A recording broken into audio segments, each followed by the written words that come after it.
በዚህ ዘመን ነቢያት ነን ብሎ የተነሱ በአዲስ ኪዳን ነብይ የለም። 4 ነጥብ። ነብይ የለም፣ ነብይነትም የለም። ነብይነት የቆመው ጌታችን አምላካችን ኢየሱስ ክርስቶስ ከመወለዱ ከ400 ዓመት በፊት ነው። የነብይነት መለኪያ ወይንም መመዘኛ ወይንም ክራይቴሪያ በታሪክ ተገልጦ የማይታወቀው የእግዚአብሔር ልጅ መገለጥ በመንፈስ ቅዱስ ገላጭነት መናገር መቻል ነው። እሱ ተገልጧል፣ ተወልዷል፣ ተልእኮ ፈጽሞ ወደ መንበረ ክብሩ አድርጓል። ስለዚህ በአዲስ ኪዳን አንድ ሰው ለምሳሌ መጻኢውን ነገር ቢገምትና ግምቱ ትክክል ቢሆን ነቢይ አያስብለውም።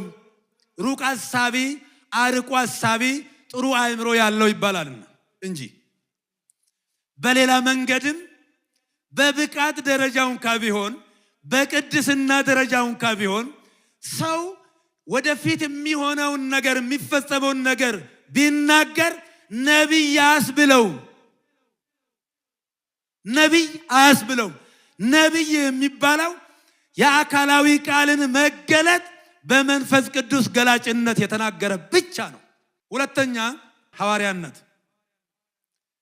በዚህ ዘመን ያለው የሐዋርያ ስራ ነው እንጂ ሐዋርያም የለም። ሐዋርያት ጌታ የመረጣቸው 12ቱ አእማድ የመንግስተ ሰማያት ቁልፍ የሰጣቸው ወንጌልን እንዲሰብኩ ቤተክርስቲያንን እንዲሰሩ እንዲሰበስቡ ሞቱንና ትንሣኤውን እንዲሰብኩ የመረጣቸው 12ቱ ሐዋርያትና ከ8 ዓመት በኋላ ደግሞ በደማስቆ መንገድ ራሱን የገለጠለት ሐዋርያው ቅዱስ ጳውሎስ ከ13ቱ ውጪ ሌላ ሐዋርያት የለም። የሐዋርያት አንዱን ሐዋርያ ወንጌልን አሳምሮ ፈትፍቶ ቀምሞ ስለሰበከ አንዱ ሰው ሐዋርያ አያስብለውም። ብሉያትን ከአዲሳት፣ ንባብን ከትርጓሜ፣ ትርጓሜን ከምስጢር አጣፍጦ አዋህዶ ስለሰበከ አንድ ሊቅ ሐዋርያ አያስብለውም። የሐዋርያነት መለኪያ አንዱ ኢየሱስ ክርስቶስን ሰው የሆነውን ፊትለፊት ማየትና በእግሩ ስር ቁጭ ብሎ መማር ነው። ይገባችኋል አሁን? ስለዚህ ከዚህ ውጪ በአዲስ ኪዳን የሐዋርያት ስራ ወንጌልን መስበክ፣ ክርስቶስን መስበክ ይሄ ነው ያለው እንጂ ሐዋርያ እንትና የሚባል ነገር የለም። ቤተክርስቲያን አታውቀው።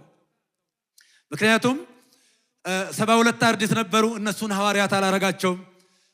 ታስተውሉ እንደሆነ ማቲያስ ሲተካ እነ ዮሴፍ ሌሎች ነበሩ ለምርጫ የቀረቡ። ነገር ግን እጣው ለማቲያስ ነው የወደቀው። ለምን? ማቲያስ በትክክል ከጌታ እግር ስር ቁጭ ብሎ ይማር ስለነበረ። ይሄንን የከበረ ታላቅ የወንጌል አገልግሎት ግራ ከሚያጋቡት ጥቂቶቹ